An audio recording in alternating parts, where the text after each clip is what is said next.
everyone, my name is Sam McCardle, and today I'm going to be presenting on Eastern State Penitentiary, the world's first true penitentiary.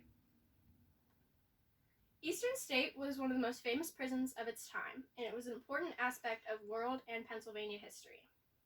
I've been to Eastern State before, and I've researched it on several different occasions. Eastern State was really a prison with a lot of history, filled with notable inmates and a profound impact on the world's prison system.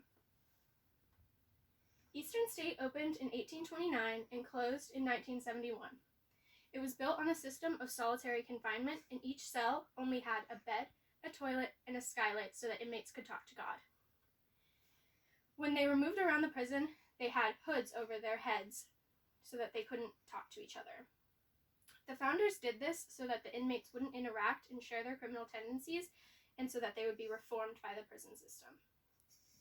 Eastern State reopened as a museum in 1994, and they give tours highlighting the Gothic architecture and the indoor plumbing, which even the White House didn't have at the time.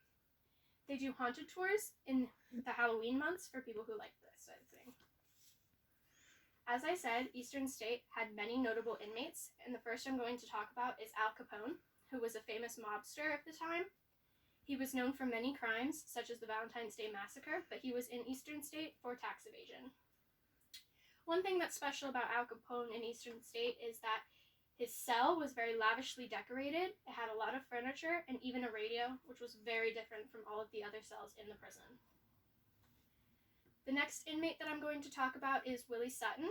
He was a very famous bank robber at the time, and his claim to fame for Eastern State was the fact that he had tried to attempt escape on 5 different occasions, but he never succeeded.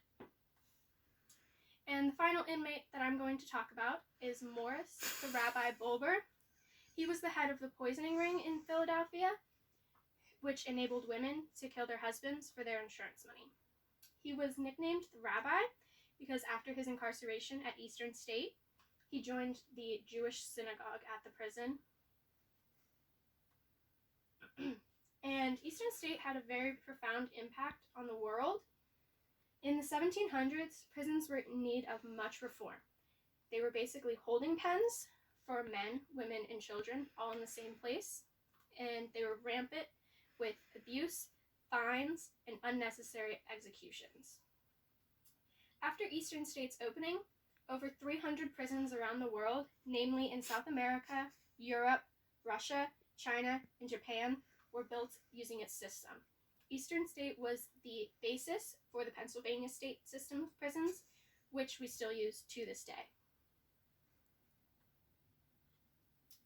And in conclusion, Eastern State was a prison with an immense history filled with notable inmates such as Al Capone and Willie Sutton, and it had a profound impact on the world with over 300 built like it today, and the system still used.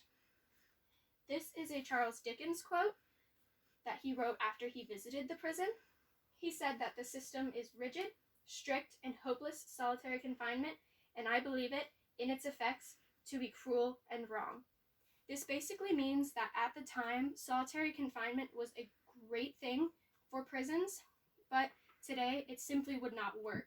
We know now that solitary confinement in prisons is really detrimental to inmates' mental health, and it's inhumane.